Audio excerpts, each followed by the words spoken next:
Hey guys, it's Coach Steve, and I've got this week's workout brief. Starting on Monday, we're going to start off with building to a heavy 5-rep push press. We're going to spend some time over the next couple months working on our pressing strength. And this is kind of the first week of that. We're going to use those hips to drive that weight up. I want to see really good, solid lockout on this, finding the weight that feels heavy to control. Keep in mind, you have to bring the weight back down. So that's going to impact how that feels also. But build to a heavy 5 reps over the course of about 20 minutes. Then we're going into a hero workout called Jack. 20-minute AMRAP, 10 push press, 10 kettlebell swings, full range of motion at the upper levels, and 10 box jumps. This one is pretty quick, looking for just about 2 minutes around, especially to start. So kind of think about doing this mostly unbroken in the beginning rounds, or at least if you do take little breaks, make them short. The weights should be moderately light. Goal is 8+ rounds on this workout. You should definitely feel very breathy after this. This one is very much about breath control and feeling that just complete exhaustion and that breathing kind of starting to struggle.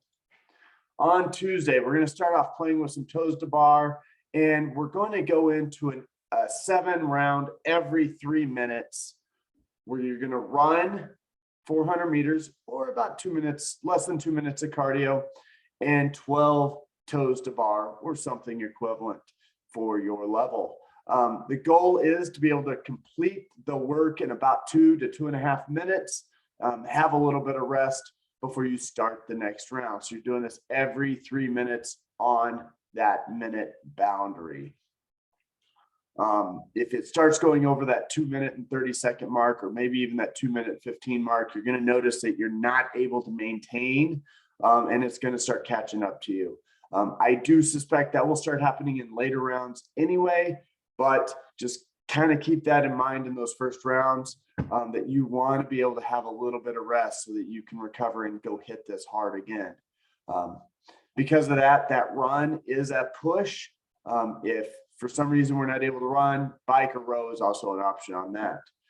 For cash out, 50 hip thrusts. We did this recently where we held the top for 3 seconds. That's out today. This workout, we're just doing 50 reps. With a little bit heavier weight. You do not have to hold that top.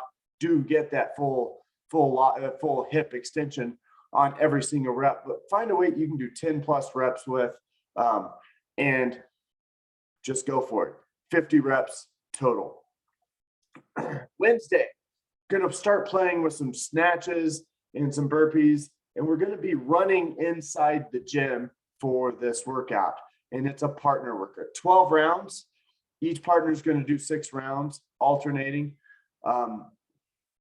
It's 12 alternating dumbbell snatches from ground to overhead, 12 burpees, and then 12 times across the gym. The gym is very close to 10 meters across, so 12 times back and forth.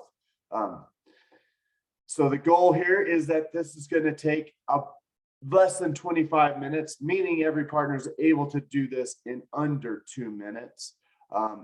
And this should be an all-out push when it is your time to go, since you're alternating, one partner's resting, one partner's working.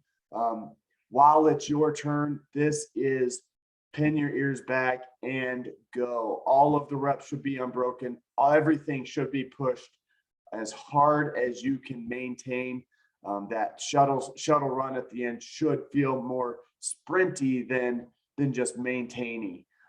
Really kind of push through this, and that's what's going to give you the biggest impact on your fitness. Cash out here, we're going to go with a 1-minute plank, or if you're not able to hold a 1-minute plank, max time for your plank. And I want to see how heavy you can go with that 1-minute plank. Can you add weight to your back and still hold that 1-minute plank? Get 3 attempts on this.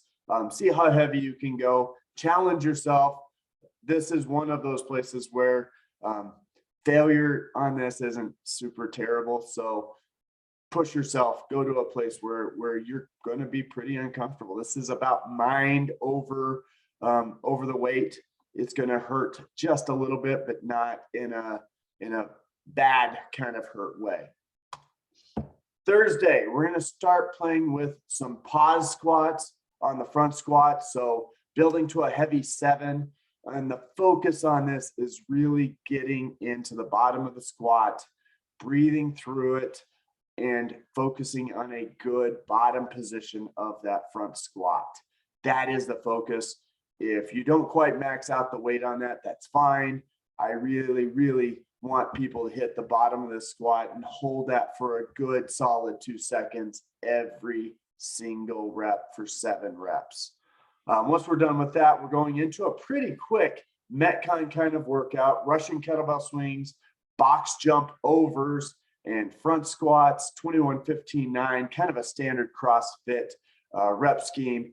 Goal here is to do this in under 10 minutes with a 12-minute cap. So this is kind of pushing hard. This is going to be pushing that envelope, going hard every single round.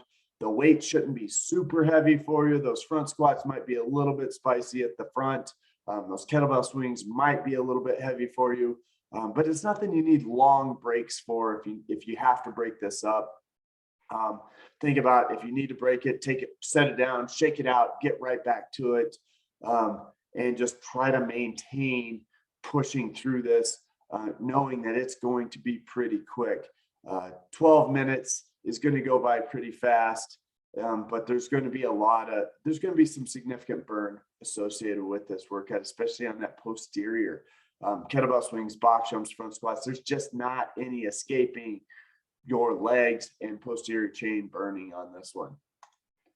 On Friday, we're going to start off trying to build to a heavy 3-rep pull-up, as heavy as you can go. Maybe this means that you are going bands for the smallest amount, negative pull-ups, whatever a hard pull-up looks like for you, building to 3 of those, and then going into a workout. 3 rounds, 2 minutes, max rep back squats at a moderately heavy weight, nothing crazy. You're looking for about 10 reps in that 2 minutes, 10 reps or more. And then 2 minutes of max rep pull-ups. So 3 rounds of that, taking 2 minutes of rest between each round. And like I said, we're looking for 10 plus reps on each movement, especially to start. Round 3, that may fall off. Those pull-ups are going to start getting a little bit spicy. Don't go to the place where you're tearing your hands. It's not worth that. But really just kind of going through and practicing those 2 movements and getting a little bit fatigued while still trying to do them. That back squat weight, big word of caution, use a weight you can control, because once you get tired and you get to where you struggle with it, it will start to hurt. And I don't want anybody to drop a weight uncontrollably. Make sure this is a weight that you can control. And if you need some help, make sure you ask for that before it's a big troublemaker. Saturday, we're going to go in and we're going to practice on some ring muscle ups and go into a benchmark workout, Nasty Girls. Nasty Girls is 3 rounds, 50 air squats, 7 ring muscle ups, 10 hang power cleans at a moderate weight. Goal for this one is 9 to 12 rounds with a 15-minute cap. There's an amazing video out there of some of the original female CrossFit fire breathers doing this, and they absolutely destroy it. They're doing strict ring muscle ups. They're doing all kinds of crazy stuff, but you see, even at those elite levels, people break down doing workouts. It gets hard. This is a very technical workout. Spending time moving well is the most important part on this, but you should be able to go to a place where you can get a very hard kind of feeling workout in that 9 to 12 minutes. That's what we have coming up this week, guys. See you guys in the gym. Happy New Year. Let's get in here and start kicking some butt. Bye.